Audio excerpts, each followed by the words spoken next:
ಜಗತ್ತಿಗೆ ಭಾಷಾಶಾಸ್ತ್ರ ಪರಿಚಯಿಸಿಕೊಟ್ಟಂತ ಪರ್ಷಿಯನ್ ಜನಾಂಗ, ಎಲ್ಲೋಯ್ತು ಜಗತ್ತಿನ ಮುಂದೆ ಬಿಚ್ಚುಗತ್ತಿ ಹಿಡಿದು ನಿಂತಂತ ರೋಮನರ ಜನಾಂಗ, ಜಗತ್ನಲ್ಲಿ ಪ್ರಾಚೀನ ಅಂತ ಕರೆಸ್ಕೊಂಡಂತ 35ಕ್ಕೂ ಹೆಚ್ಚು ಜನಾಂಗಗಳು ಅಲ್ಪಾಯುಗಳಾಗಿ ಕಾಲಗರ್ಭ ಸೇರಿದ್ದಾವೆ. ನಮ್ ಕಣ್ಣು ಮುಂದೆ ಕಣ್ತರದಂತ 106 ಮತಪಂಥಗಳು ಕಣ್ಮರೆಯಾಗಿ ಹೋಗಿದ್ದಾವೆ. ಯಾಕೆ? ಒಂದೇ ಒಂದು ಕಾರಣ, ತಮ್ಮ ಮೇಲಾದಂತ 10, 20, 40, 50 ವರ್ಷಗಳ ಕಾಲದ ಒಂದೇ ಒಂದು ಪರಕೀಯ ಜನಾಂಗದ ದಾಳಿಯನ್ನ ತಡೆಯುವಷ್ಟು ಸಾಮರ್ಥ್ಯ ಇಲ್ಲದೆ ಆ ಪ್ರಾಚೀನ ಅಂತ ಕರೆಸ್ಕೊಂಡಂತ ಜನಾಂಗಗಳೆಲ್ಲ ಮಣ್ಣಲ್ಲಿ ಮಣ್ಣಾಗಿ ಇತಿಹಾಸ ಪುಟಗಳಿಂದ ಅಳಿಸಿ ಹೋದವು. ಆದ್ರೆ ನಮ್ಮ ಸನಾತನ ಹಿಂದೂ ಧರ್ಮದ ಮೇಲೆ 10, 20, 40, 50 ವರ್ಷ ಅಲ್ಲ, ಚರಿತ್ರೆ ಸಾಕ್ಷಿಯಾಗಿ ನಿಂತಿದೆ. 1372ಕ್ಕೂ ಹೆಚ್ಚು ವರ್ಷ ನಿರಂತರ ನಮ್ಮ ಮೇಲೆ ದಾಳಿ ಆಯ್ತು. ಇಷ್ಟು ವರ್ಷ ನಮ್ಮ ಮೇಲೆ ದಾಳಿ ಮಾಡಿದವರು ಒಂದೆರಡು ಪರಕೀಯ ಜನಾಂಗದವರ, ಒಂದೆರಡು ಪರಕೀಯ ದೇಶದವರ. ಸ್ವಾಮಿ, 1000ಕ್ಕೂ ಹೆಚ್ಚು ವರ್ಷ ಮೊಘಲರು ಬಂದ್ರು, ಅರಬ್ಬರು ಬಂದ್ರು, ಅಫ್ಘಾನರು ಬಂದ್ರು, ಪೋರ್ಚುಗೀಸರು ಬಂದ್ರು, ಡಚ್ಚರು ಬಂದ್ರು, ಫ್ರೆಂಚರು ಬಂದ್ರು, ಇಂಗ್ಲಿಷರು ಬಂದ್ರು, ಶಕರು ಬಂದ್ರು, ಹೂಣರು ಬಂದ್ರು. ಇವರೆಲ್ಲರೂ ಬಂದು ನಮ್ಮ ಮೇಲೆ ದಾಳಿ ಮಾಡಿದ ನಂತರವೂ ಇವತ್ತಿಗೂ ಸನಾತನ ಹಿಂದೂ ಧರ್ಮವಾಗಿ ಜೀವಂತವಾಗಿದೆ. ಜಗತ್ನಲ್ಲಿ 100 ಕೋಟಿ ಹಿಂದೂಗಳು ಮನೆಗಳಲ್ಲಿ ಇವತ್ತಿಗೂ ಧರ್ಮಾಚರಣೆ ಮಾಡ್ತೀವಿ.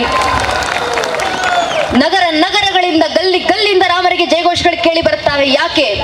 ನಮ್ಮ ಪೂರ್ವಿಕರು ಮಾಡಿದಂತ ಸಮರ್ಪಣೆ, ನೀಡಿದಂತ ಶ್ರಮ, ಅವರ ಸಮರ್ಪಣೆ, ಅವರ ಶ್ರಮಗಳ ಪ್ರತಿಫಲವಾಗಿ ಸನಾತನ ಧರ್ಮ ಉಳಿದು ಇವತ್ತು ನಮ್ಮ ಕೈಗೆ ಸೇರಿದೆ. ನಮ್ಮ ಕೈಯಲ್ಲಿರುವಂತ ಧರ್ಮ ಉಳಿಸಿ ಮುಂದಿನ ಪೀಳಿಗೆಗೆ ಹಸ್ತಾಂತರಿಸಿ ಹೋಗುವುದು ನಮ್ಮ ಜವಾಬ್ದಾರಿ.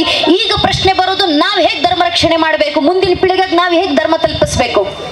ಪ್ರಶ್ನೆಗೆ ಉತ್ತರವನ್ನ ಯುಗಗಳ ಹಿಂದೆ ಕುರುಕ್ಷೇತ್ರದ ರಣರಂಗದಲ್ಲಿ ನಿಂತು ಶ್ರೀಕೃಷ್ಣ ಪರಮಾತ್ಮ ಅರ್ಜುನನ ಮೂಲಕ ಭಗವದ್ಗೀತೆ 4ನೇ ಅಧ್ಯಾಯದ 7ನೇ ಶ್ಲೋಕದಲ್ಲಿ ಇಡೀ ಹಿಂದೂ ಸಮಾಜಕ್ಕೆ ಮಾರ್ಗದರ್ಶನ ಕೊಡ್ತಾರೆ.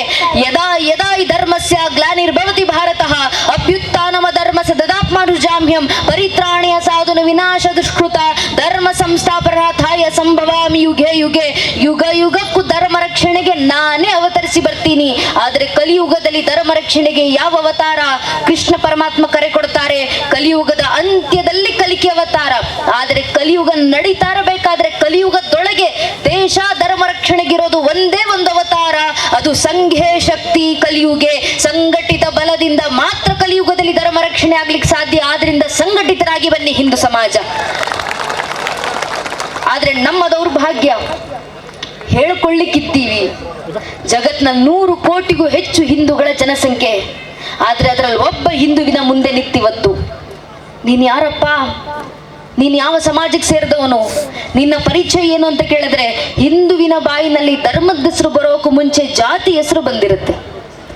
ಒಬ್ಬ ಹಿಂದೂ ಆಗೋಕ್ ಮುಂಚೆ ಒಬ್ಬ ಹಿಂದೂ ಬ್ರಾಹ್ಮಣ ಆಗ್ತಾರೆ, ಒಬ್ಬ ಹಿಂದೂ ಲಿಂಗಾಯತರಾಗ್ತಾರೆ, ಒಬ್ಬ ಹಿಂದೂ ಕುರುಬರಾಗ್ತಾರೆ, ಒಬ್ಬ ಹಿಂದೂ ಗೌಡ್ರಾಗ್ತಾರೆ, ಒಬ್ಬ ಹಿಂದೂ ನಾಯಕ್, ಒಬ್ಬ ಹಿಂದೂ SC, ಒಬ್ಬ ಹಿಂದೂ ST, ಒಬ್ಬ ಹಿಂದೂ ಶೆಟ್ಟಿ, ಒಬ್ಬ ಹಿಂದೂ ಪೂಜಾರ್, ಒಬ್ಬ ಹಿಂದೂ ಮರಾಠ, ಒಬ್ಬ ಹಿಂದೂ ಬನಿಯಾ, ಒಬ್ಬ ಹಿಂದೂ ರಾಜ್ಪೂತ್, ಒಬ್ಬ ಹಿಂದೂ ಜಾಟ್, ಒಬ್ಬ ಹಿಂದೂ ಮಾಹಾರ್, ಒಬ್ಬ ಹಿಂದೂ ಕಮ್ಮ, ಒಬ್ಬ ಹಿಂದೂ ಕಾಪು. ಹಿಂದೂ ಆಗೋದು ಯಾವಾಗ? ನಾವ್ ಹಿಂದೂಗಳ ಅರ್ಥ ಮಾಡ್ಕೊಳ್ಬೇಕು. ನಮ್ಮ ಜಾತಿ ಯಾವುದೇ ಇರ್ಲಿ, ಆ ಜಾತಿಗಳ ಮೇಲೆ ನಾವಿಟ್ಟಿರುವಂತ ಜಾತಿ ಪ್ರೇಮ ಎಷ್ಟೇ ವಿಶಾಲವಾಗಿರ್ಲಿ, ನಮ್ಮ ಜಾತಿ ನಮ್ಮನೆಯ ದೇವ್ರ ಕೊನೆ ಒಳಗೆ ಸೀಮಿತವಾಗಿರಬೇಕು. ನಮ್ಮ ರಾಜಕೀಯ ಆಸಕ್ತಿ ಯಾವುದೇ ಇರಲಿ, ನೀವ್ ಯಾವ ರಾಜಕೀಯ ಪಕ್ಷಕ್ಕೆ ಬೇಕಾದ್ರೆ ಕೆಲಸ ಮಾಡ್ಕೊಳ್ಳಿ, ನೀವು ಯಾವ ರಾಜಕೀಯ ಪಕ್ಷದ ಕಾರ್ಯಕರ್ತ ಅಂತ ಬೇಕಾದ್ರೆ ಹೇಳ್ಕೊಂಡು ತಿರುಗಾಡಿ. ಆದ್ರೆ ನಮ್ಮ ರಾಜಕೀಯ ಆಸಕ್ತಿ ನಮ್ಮ ಮನೆ ಬಾಗಿಲಿನ ಒಳಗೆ ಸೀಮಿತವಾಗಿರಬೇಕು. ಪ್ರತಿಯೊಬ್ಬ ಹಿಂದೂ ತನ್ನ ಮನೆಯ ದೇವ್ರ ಕೋಣೆ ದಾಟಿ ಮನೆಯ ವಸ್ತು ಬಿಟ್ಟು ಹೊರಗೆ ಬರಬೇಕಾದ್ರೆ ಜಾತಿ, ಉಪಜಾತಿ, ಮತ, ಪಂಥ, ಪಂಗಡ, ಕುಲ, ಗೋತ್ರ, ರಾಜಕೀಯ ಆಸಕ್ತಿ, ತತ್ವ, ಸಿದ್ಧಾಂತ ಎಲ್ಲವನ್ನ ಮರೆತು ಹೆಗಲ ಮೇಲೆ ಒಂದು ಕೇಸರಿ ಶಾಲು, ಹಣೆ ಮೇಲೆ ಕೇಸರಿ ತಿಲಕ ಇಟ್ಕೊಂಡು ನಾವೆಲ್ಲ ಹಿಂದೂ, ನಾವೆಲ್ಲ ಒಂದು ಅನ್ನೋ ಭಾವನೆಯಲ್ಲಿ ಮನೆ ಬಿಟ್ಟಾಗ ಮಾತ್ರ ನಮ್ಮ ಸನಾತನ ಹಿಂದೂ ಧರ್ಮ ರಕ್ಷಣೆ. ಹಿಂದೂ ಸಮಾಜದಲ್ಲಿ ಈ ಸಂಘಟಿತ ಬಲ ಒಮ್ಮೆ ತಂದ್ರೆ ಸಾಕು, ನಾವು ಜಗತ್ತಿನಲ್ಲಿ ಎಂತೆಂತ ಬದಲಾವಣೆಗಳು ತರಬಹುದು. ಬಹಳ ಹಿಂದೆ ಬೇಕಾಗಿಲ್ಲ, ಕೆಲವು ದಶಕಗಳ ಹಿಂದೆ ನಮ್ಮದೇ ಸಂಘದ ಹಿರಿಯರಾದಂತ ಸ್ವರ್ಗೀಯ ಪೂಜ್ಯನ ಅಶೋಕ್ ಸಿಂಗಾಲ್ಜಿ ಅವರು ನಿಂತು ಇಡೀ ಹಿಂದೂ ಸಮಾಜಕ್ಕೆ ಇದೇ ನೆಲದಿಂದ ಒಂದು ಕರೆಯನ್ನು ಕೊಟ್ಟಿದ್ರು. ಪೂಜ್ಯನ ಅಶೋಕ್ ಸಿಂಗಾಲ್ಜಿ ಅವರ ಕರೆ, ರೋಮ ರೋಮ ಮೇ ರಮೆ ಹುವೆ ರಾಮ್ ಕಿಲೆ, आओ कार सेवको, बनो कार सेवको, गावो कार सेवको, मिटो कार सेवको, अगर समय पड़े तो अयोध्या में बहती सरयू नदी को अपने लहू से लाल करना पड़े तो डरो ना कार सेवको. ರೋಮದಲ್ಲಿ ರಮಿಸಿರುವಂತ ರಾಮರಿಗೋಸ್ಕರ ಬನ್ನಿ ಕಾರ ಸೇವಕರಾಗಿ ಹಿಂದೂಗಳೇ. ಸಮಯ ಬಂದ್ರೆ ಅಯೋಧ್ಯೆಯಲ್ಲಿ ಹರಿತಿರುವಂತ ಸರಿಯೂ ನದಿಯನ್ನ ನಿಮ್ಮ ರಕ್ತದ ಕಣಗಳಿಂದ ಕೆಂಪಾಗಿಸುವ ಸಂದರ್ಭ ಬಂದ್ರು ಹಿಂಜರಿದಿರಿ ಕಾರ ಸೇವಕರೇ. ಒಂದು ಅಶೋಕ್ ಸಿಂಗಾಲ್ಜಿ ಅವರ ಕರೆಗೆ ಹೋಗೊಟ್ಟು ನನ್ನ ನಿಮ್ಮ ಹಿರಿಯರು ಲಕ್ಷ ಲಕ್ಷ ಸಂಖ್ಯೆಯಲ್ಲಿ ಸಂಘಟಿತರಾಗಿ ಬಂದ್ರಲ್ಲ, ಆ ಸಂಘಟಿತ ಬಂದ ಪರಿಣಾಮ ಬಹಳ ಜನ ತಾಯಂದ್ರು ಸೇರಿದ್ದೀರ. ತಾಯಂದ್ರು ನೆನ್ಪಿಟ್ಕೊಳ್ಬೇಕು, ರಾಮ ಮಂದಿರದ ಕಾರ್ಯ ಸಾಕಾರಗೊಂಡಿದೆ ಅಂದ್ರೆ ಅದಕ್ಕೆ ಪ್ರಮುಖ ಕಾರಣ ನಮ್ಮ ತಾಯಂದಿರು.